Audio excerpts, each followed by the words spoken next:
Captain Vijayakanth அவர்களும் சரி, இப்போ ராகவா லாரன்ஸ் மாஸ்டர், அப்புறம் இந்த மாரி நெறைய பேரு, நெறைய செலிபிரிட்டீஸ் ஹெல்ப் பண்றாங்க. சூர்யா சார் உட்பட.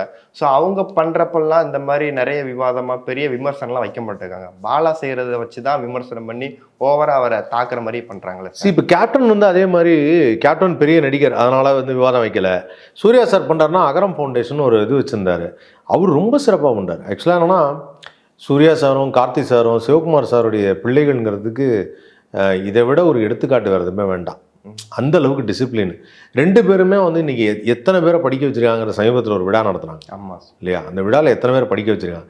எவ்வளோ டாக்டர்ஸ் உருவாக்கிறாங்க. அவங்க சொல்கிறாங்க, நீட் தேர்வு வர்றதுக்கு முன்னாடி இவ்வளோ டாக்டர்ஸ் எங்களால் உருவாக்க முடிஞ்சுது அப்படிங்கிறாங்க.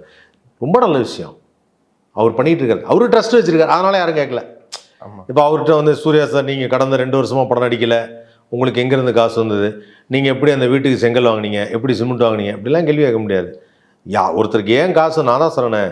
என்னைக்கு நீ வந்து ஒரு வேலையும் செய்யாத ஒரு பையன்கிட்ட, அவங்க அப்பாவும் வந்து நார்மலான ஒரு லோவர் மிடில் கிளாஸில் வேலை பார்த்துட்டு இருக்க ஒரு அப்பா, அந்த பையன்கிட்ட என்றைக்கு ஐஃபோன் இருக்குது அப்படின்னு நீ அக்செப்ட் பண்ணிக்கிறியோ, அவன் சேர்த்து வச்சு வாங்கினா, இல்லை அவங்க அப்பா காசு கொடுத்தவானா, இஎம்ஐயில் வாங்கினா, இல்லை ஃப்ரெண்ட்ஸ் உதவி பண்ணுவானா, நீ அக்செப்ட் பண்ணிக்கிறியோ, அதே மாதிரி இந்த ஊரில் 4 பேர் 4 விஷயம் செய்கிறதுக்கு புறப்பட்டுருக்கார் பாலா மாதிரி ஒரு 4 பேர்னால் அதை அக்செப்ட் பண்ணி தான் வேணும்.